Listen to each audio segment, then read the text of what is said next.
ఎందుకు అందరూ పానిక్ అవుతున్న సమయంలో ఒక వ్యక్తి మాత్రం ప్రశాంతంగా కూర్చుంటాడు? ఎందుకు అందరికి ఒక సమస్య కనిపిస్తే అతనికి మాత్రం 5 పాసిబిలిటీ కనిపిస్తాయి? అది అతని ఫ్యూచర్ చూడగలడు కాబట్టి కాదు, అతనికి ఒక సీక్రెట్ ఉంది. ఏం జరుగుతుందో ఊహించడం కంటే ఏమేమి జరగవచ్చు ముందే ఆలోచించడం. అతను మరెవరో కాదు, ద మాస్టర్ మైండ్ ప్రొఫెసర్. కానీ ఈరోజు మనం మనీ హెస్ట్ కథ గురించి మాట్లాడటం లేదు, ప్రొఫెసర్లా ఎలా ఆలోచించాలో డీకోడ్ చేయబోతున్నాం. So let's start the video.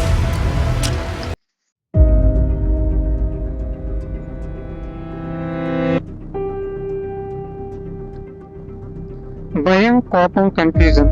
కానీ ప్రొఫెసర్ అక్కడే డిఫరెన్స్ చూపిస్తాడు. అతను మొదట ఇప్పుడు ఏం చేయాలని అడగడు, ముందు అసలు ఏం జరుగుతుందని అడుగుతాడు. ఇది చిన్న డిఫరెన్స్ లా అనిపిస్తుంది, కానీ ఇదే ఎమోషనల్ రియాక్షన్ కి, ఇంటెలిజెంట్ డిసిషన్ కి మధ్య ఉన్న గ్యాప్.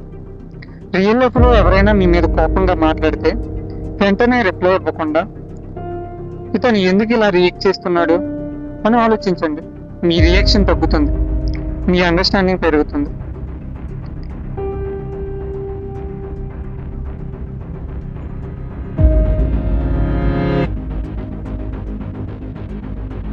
ప్రొఫెసర్ దగ్గర ఒక ప్లాన్ ఉంటుంది, కానీ అతను ఒక ప్లాన్ మీద ఆధారపడ్డాడు.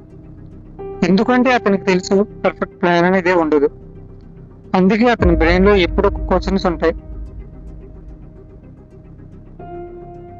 ఇక్కడే మనం ఒక పవర్ఫుల్ హ్యాబిట్ నేర్చుకోవచ్చు.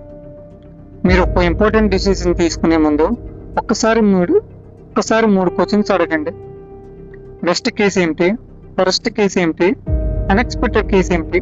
ఇది మీకు ఫ్యూచర్ ప్రిడిక్ట్ చేయదు, కానీ ఫ్యూచర్ కోసం మెంటల్లీ ప్రిపేర్ చేస్తుంది.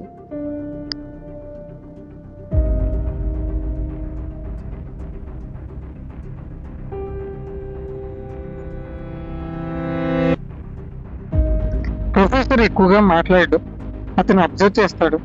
ఒక వ్యక్తికి ఏం చెబుతున్నాడు మాత్రమే కాదు, అతను ఎలా చెప్తున్నాడు, ఎప్పుడు ఆగాడు, ఏ విషయం అవాయిడ్ చేశాడు, అతని బిహేవియర్ ఎలా మారింది, ఇవన్నీ గమనిస్తాడు. మన జీవితంలో కూడా ఇదే స్కిల్ పవర్ఫుల్. ఎక్కువ మాట్లాడడం వల్ల ఇన్ఫర్మేషన్ రావడం లేదు, ఎక్కువ అబ్జర్వ్ చేయడం వల్ల ఇన్ఫర్మేషన్ వస్తుంది. ఒక సింపుల్ ఛాలెంజ్ చేయండి.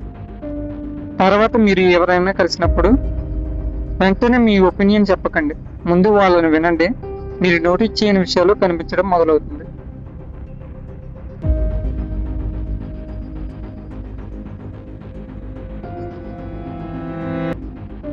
మైండ్ సెట్ లో ఒక పెద్ద సీక్రెట్ ఉంది. ప్లాన్ ఫెయిల్ అవ్వడం ప్రాబ్లం కాదు, ప్లాన్ ఫెయిల్ అయినప్పుడు ప్యానిక్ అవ్వడమే ప్రాబ్లం. జీవితంలో కూడా ఎగ్జామ్ అనుకున్నట్టు రాకపోవచ్చు, బిజినెస్ ప్లాన్ ఫెయిల్ అవ్వచ్చు, జాబ్ రాకపోవచ్చు, మనీ ప్రాబ్లం కూడా రావచ్చు. ఆ సమయంలో మనం అడిగేది ఎందుకు నాకు ఇలా జరిగింది, కానీ ప్రొఫెసర్ మైండ్ సెట్ అడిగేది ఇప్పుడు నా నెక్స్ట్ మూవ్ ఏమిటి. ఈ ఒక్క క్వశ్చన్ విక్టిమ్ మైండ్ సెట్ ని ప్రాబ్లమ్ సాల్వింగ్ మైండ్ సెట్ గా మార్చగలదు.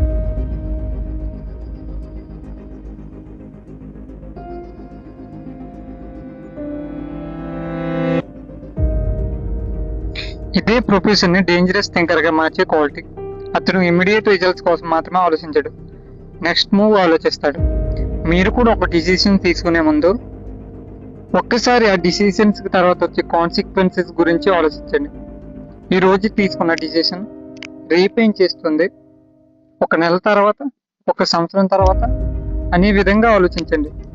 మీరు మూమెంట్ కోసం కాదు, ఫ్యూచర్ కోసం డిసిషన్ తీసుకోవడం మొదలెడతారు.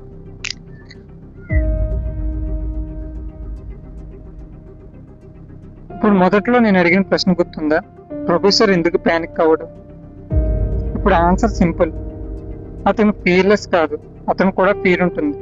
కానీ ఒక ప్రాబ్లం వచ్చినప్పుడు అతను పాస్ చేస్తాడు, అబ్జర్వ్ చేస్తాడు, పాసిబిలిటీని ఆలోచిస్తాడు, ప్లాన్ చేస్తాడు, తర్వాత మూవ్ చేస్తాడు. అందుకే ప్రొఫెసర్లో ఆలోచించడం అంటే అందరికంటే తెలివిగా ఉండటం కాదు. అందరూ ఒక రియాక్షన్ ఇస్తున్న సమయంలో మీరు ఒక సెకండ్ పాస్ ఇవ్వడం. ఒక సెకండ్ మీ నెక్స్ట్ డిసిషన్ మార్చవచ్చు, మీ నెక్స్ట్ డిసిషన్ మీ ఫ్యూచర్ని మార్చవచ్చు. So don't try to become the professor, learn to think before you move. అదే అసలు ప్రొఫెసర్ మైండ్ సెట్.